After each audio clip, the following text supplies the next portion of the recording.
हम मौजूद हैं ईदी सेंटर में। पाकिस्तान में सैकड़ों खैराती इदारे काम कर रहे हैं, जिसमें एक पिकअप से 1957 में इन्होंने स्टार्ट किया था और आज पाकिस्तान की सबसे बड़ी एम्बुलेंस कंपनी ये बन चुके हैं।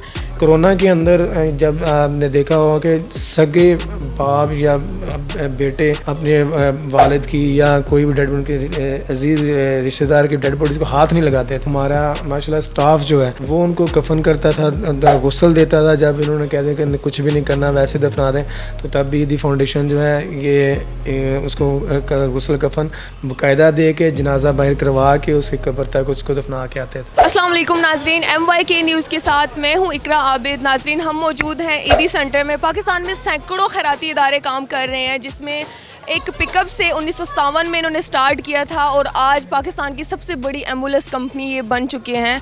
कोई भी मसला हो, हादसाती मसला हो, ट्रैफिक हादसात हो, कुदरती आफात हो, गवर्नमेंट अमले से पहले ये जो एक अमला हमें, एक ऑर्गेनाइजेशन का एक अमला हमें वहाँ पे नज़र आता है, जो कि ईदी साहब का है। ईदी साहब का नाम किसने नहीं सुना, कौन नहीं जानता। अपनी ज़िंदगी उन्होंने दूसरों के लिए वक्फ कर दी। आज हम उनके सेंटर पे मौजूद हैं, उनके स्टाफ से बात करेंगे, उनसे पूछेंगे कि कौन कौन सी खिदमात हैं जो ईदी सेंटर हम सब के लिए सरंजाम दे रहा है। खाना लोगों को खिला रहे हैं, उनको तिब्बी इमदाद दे रहे हैं, ये एम्बुलेंस की इमदाद दी जा रही है। आइए उनसे बात करते हैं। अस्सलाम वालेकुम सर। जी वालेकुम अस्सलाम। कैसे हैं आप? अल्हम्दुलिल्लाह ठीक ठाक, शुक्र। सर, सबसे पहले तो ये बताएं कि आप ईदी सेंटर में कितने टाइम से काम कर रहे हैं? जी, मुझे तकरीबन ईदी सेंटर में 16-17 साल हो गए हैं। यहाँ का स्टाफ कितना है टोटल? अगर पूरे लाहौर की बात करते हैं तो 200-250 के करीब स्टाफ है हमारा लाहौर में, जो मुख्तलिफ ऑपरेशंस कर रहे होते हैं। आप कौन कौन सी खदमात सर अंजाम देते हैं? लाइक अगर आपको कोई कॉल आती है, एमरजेंसी कॉल है, कितने टाइम में आपकी टीम पहुँचती है, किस तरह पहुँचती है, किस तरह मैनेज करती है? जी बिल्कुल, मैंने ऑपरेशंस की बात की है तो उसमें मुख्तलिफ ऑपरेशन का कहा है। तो जो हमारे ईदी फाउंडेशन के जहाँ ऑपरेशन चल रहे होते हैं उनमें मुख्तलिफ किस्म के ऑपरेशन हैं। उनमें आप पेशेंट ट्रांसफ़र है वो लाहौर के अंदर है, और जो लोकल एक एमरजेंसी होती है, एक नॉर्मल पेशेंट्स होते हैं जो रूटीन वाइज जो है वो जाके हॉस्पिटल में दिखाना होता है। एक ये ऑपरेशन है, एक out of city ambulance services जाती हैं पेशेंट को लेके। उसके बाद लवारस डेड बॉडीज़ का एक चल रहा होता है। फिर सर्द खाना भी हमारा है, जहाँ लोग मॉर्चरी में अपने मुर्सा वगैरह की डेड बॉडीज़ वगैरह रखवाते हैं, और गुस्ल कफन वगैरह भी हम करते हैं। तो जो एमरजेंसी की जो आपने क्वेश्चन किया, एमरजेंसी के हवाले से कि हम कितनी देर में पहुंच जाते हैं किसी भी एमरजेंसी में, तो हमें अपने हमारा कंट्रोल रूम है 115 नंबर है उसका, आप कहीं से भी मिलाएंगे अपने मोबाइल से तो आसानी से हमें मिल जाएगा।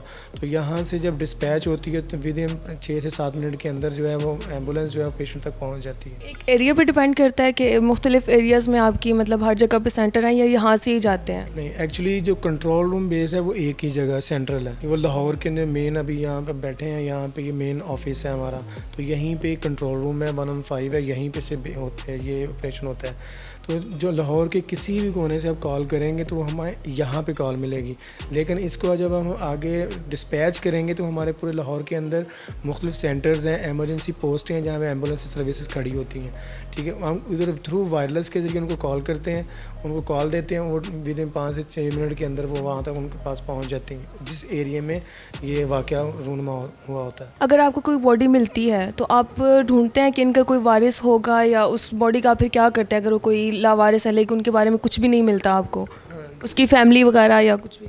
जी बिल्कुल ऐसा है कि इस हवाले से ये है कि जो लावारिस डेड बॉडीज़ मिलती हैं और आजकल काफ़ी मिल रही हैं, तो उसका होता ये है कि जैसे कुल बॉडी मिली तो वहाँ पे एक तो लोग 100 वो कॉल करते हैं 115 पे, 115 पे कॉल कर देते हैं बॉडी आ गई। तो हम उसको डायरेक्ट नहीं उठाते हैं, हम पुलिस को कॉल करते हैं या लोगों ने पुलिस को भी कॉल की होती है, वो ऑलरेडी वहाँ पे मौजूद होते हैं पुलिस वाले, हम भी जाते हैं। तो थ्रू पुलिस जो है हम उसको उठाते हैं, वहाँ से वो अपनी इन्वेस्टिगेशन करते हैं, जो भी क्राइम सीन होता है उसको लेके फॉरेंसिक करवा के वो चले जाते हैं डेड हाउस में। डेड हाउस का ये है कि जिस इलाके के अंदर वो डेड बॉडी मिली है उसका जो मुतलका थाना है वो उसको अगर म्यू वाली साइड से मिली तो म्यू डेड हाउस के अंदर जो है वो उसको लेके जाएंगे। जो अगर जना वाली साइड है तो जना डेड हाउस भी है, तो हम पुलिस के जो तावन से या थ्रू पुलिस उसको डेड हाउस में शिफ्ट करते हैं। उसके बाद जब इसको दफनाने का अमल आता है तो मैं थोड़ा सा इसमें ये करूँगा कि ईदी फाउंडेशन के पास पहले जो है वो ये सारा इख्तियार था कि वो डेड बॉडी को जब इन्होंने कफन दफन करना होता था तो वो हमारे हमारे पास आते थे पुलिस वाले। उसमें थोड़ा सा ये हुआ कि उन्होंने कब्रिस्तान की जगह थी हमसे वापस ले ली, मियानी कब्रिस्तान में, और शहर खमोशा में थी वो भी वापस ले ली। अब हमारे पास वो जगह ही नहीं है, तो जिसकी वजह से देखें डेड हाउस में भी डेड बॉडीज बड़ी पड़ी हुई हैं कि इस हम तक अब जल्द नहीं हो सकते, उनका कफन दफन नहीं हो सकता उनका अभी। तो थोड़े दिन पहले भी ये रिपोर्ट हुई थी। आपने दोबारा कहीं अपील नहीं की है कि आपको जगह दी जाए? नहीं, अपील की है, हमने की थी, बल्कि मैं डीसी ऑफिस उन्होंने परमिशन भी दी, लेकिन उन्होंने परमिशन दे दी आगे, फिर आपको पता है कि गवर्नमेंट के डिपार्टमेंट से लगा फिर वो नहीं हो सका, तो अभी किसी ने सिर्फ रजू ही नहीं किया। तो बहरहाल हम ये करते हैं कि अभी हमारे पास पूरा रिकॉर्ड होता था बाकायदा, जो जिनकी लवारिस मिलते डेड बॉडीज़ होती थी उनकी एक फ़ोटो होती थी हमारे पास, पूरा रजिस्टर मेंटेन होता था। अगर कोई आता था ढूंढने के लिए तो उसके लिए बड़ा ही ईजी होता था कि वो आके देखता था, फिर हम उनको कब्र की निशानदेही करते थे कि ये कब्र है आपके, वो थ्रू जो मजिस्ट्रेट है वो आपको ले जा सकता था। अब ऐसा नहीं है, अब हमें वो डेड बॉडी वहाँ पे डेड हाउस में जाते हैं, उसके बाद वो पोस्टमार्टम करवाते हैं पुलिस वाले। पोस्टमार्टम के बाद वो हमसे रब्ता करते हैं कि जी गाड़ी भिजवा दें और कफन जो है वो दे दें। हम उनको गाड़ी देते हैं, ट्रांसपोर्ट देते हैं, एम्बुलेंस देते हैं और कफन दे देते हैं। वो मुतलका थाना जिस जगह से ये डेड बॉडी मिलती है उसी कब्रिस्तान में उसको दफना देते हैं। अभी आपको जो लावारिस बॉडीज़ मिलती हैं उनमें रेशो क्या है? लाइक खुदकुशी की हुई होती है लोगों ने, या उनका कोई कत्लो गारत होता है? क्या ज़्यादा उसमें क्या चीज़ आ रही है? ज़्यादा जो है वो जो होते हैं ड्रग एडिक्टेड लोग होते हैं ये मिलते हैं। उसके बाद नौसरबाजी बहुत ज़्यादा है, नौसरबाजी के केसेस बहुत ज़्यादा मिलते हैं। तो ख़ुदकुशी के भी मिलते हैं लेकिन वो ज़्यादा नहीं होते हैं। अभी मैं बाहर देख रही थी, लोग यहाँ पे खाना खा रहे हैं, तो यहाँ पे कितने टाइम का आप खाना देते हैं? किन किन लोगों को आप खाना देते हैं? और ये ईदी सेंटर एम्बुलेंस के अलावा और कौन सी खिदमत सर अंजाम दे रहा है? जी बिल्कुल, ये जो आपने देखा ये ईदी लंगर खाना है। ये तकरीबन 5-6 बजे के करीब जो ये टाइम है, इस टाइम लाहौर में 3 जगह पे हो रहा होता है। ये एक इलामा इकबाल टाउन में है, एक माल रोड पे है, एक गुलबर्ग में है। तो ये इसमें ये कोई नहीं है, किसी तरह का भी लोग बंदे हैं जो आके खा सकते हैं, कोई वो रिस्ट्रिक्टेड नहीं है कि ये ख़ास किसी के लिए नहीं।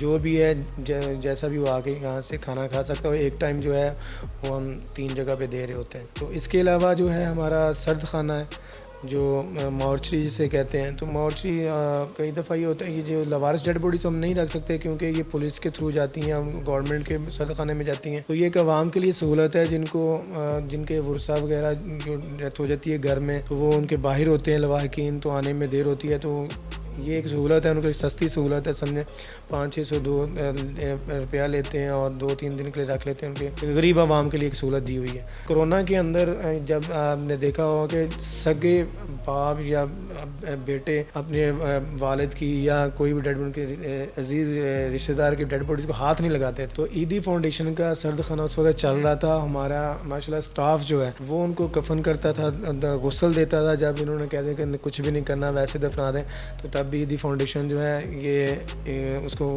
गुस्ल कफन बाकायदा दे के जनाजा बाहर करवा के उसके कब्र तक उसको दफना के आते थे। अपने साथ नहीं दे रहे थे तब भी ईदी सेंटर लोगों का साथ दे रहा था? जी बिल्कुल, ये ईदी फाउंडेशन जो अब्दुल ईदी साहब का जो मिशन है उसको ईदी फाउंडेशन उनको फैसल ईदी जो उनके बेटे हैं उनकी मैयत में चल रहा है और अल्हम्दुलिल्लाह बहुत अच्छा चल रहा है। और आज तक उनके नक्शे कदम पे ही चल रहे हैं कि ईदी फाउंडेशन जो है कभी भी सग रिस्ट्रिक्टेड नहीं डालता कि सगे नहीं कर रहे, लेकिन ईदी साहब तो है ना, ईदी का मिशन तो है ना।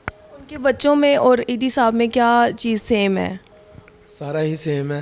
अगर आप फैसल ईदी को देख लें तो आप जज नहीं कर सकें कि इतनी बड़ी अदारे का बंदा मालिक और ये ये ईदी साहब से सादा, इंतहाई सादा। उनके फैसल ईदी हैं, उनके बेटे हैं, मम्मी बल्कि ईदी, इंतहाई सादा लोग हैं और बस खिदमत खलक के लिए निकल पड़ते हैं, कुछ भी नहीं देखते, बस निकलना करना तो कर देते हैं। जो लोग आपको सुन रहे हैं उनको आप क्या कहना चाहेंगे? एक मैं पैगाम तो ये देना चाहता हूँ कि आजकल हमारा जो मुल्क है वो जिस राह पे चल रहे हैं लोग, एक तो बर्दाश्त ख़त्म हो गई हुई है। एहसास करें, एक दूसरे का एहसास बहुत ज़रूरी है। ये ज़रूरी नहीं कि आपके बहन भाई एहसास करना, नहीं, आपके बाहर मिलने वाले हैं लोग हैं उनका एहसास करें, इंसानियत से प्यार करें। तो ईदी फाउंडेशन जो है वो अपने मुल्क के लिए और अपने लोगों के लिए हमेशा कायम दायम है। सबसे पहले मुझे ये बताएं कि यहाँ पे आपको इमरजेंसी टीम के लिए रखा गया है, लाइक कोई भी आपको कॉल आती है कि वहाँ पे आपको ज़रूरत है, आप जाते हैं। मुझे ये बताएं कि कितना टाइम लगता है आपको वहाँ पे जाने में, वहाँ पे अपनी सर्विस देने में? विद इन 5 to 8 मिनट्स हम जाते हैं, जाके पेशेंट को देखते हैं कि पेशेंट किस हालत में है। पेशेंट को जब हम देखते हैं, अगर उसे फ़र्स्ट एड देने की ज़रूरत हो, सिर्फ हम फ़र्स्ट एड दे के उसे उसके घर तक छोड़ाते हैं। अगर देखें कि उसकी ज़्यादा क्रिटिकल हालत है, अगर ज़्यादा बिगड़ती जा रही हालत, तो हम उसे हॉस्पिटल शिफ्ट कर देते हैं फ़ौरन से। आपको क्या स्पेशल ट्रेनिंग दी गई है यहाँ पे डॉक्टरी की? कितने मंथ का कोर्स है या कोई तालीम है? कौन सी तालीम आपको दी गई है? जी, हमें यहाँ पे ट्रेनिंग दी गई है। 6 मंथ का कोर्स करवाया गया एमरजेंसी मेडिकल टेक्नीशियन का, उसके बाद कार्डियक फर्स्ट रिस्पांस का, एमरजेंसी फर्स्ट रिस्पांस का, ये हमें कोर्सेज करवाए गए हैं। उसके बाद हमें जॉब पे आए। आप ये भी कह रहे थे कि हम लाशें जो हैं वो लेके आते हैं, तो डर नहीं लगता है? नहीं, डर लगता है, क्यों नहीं।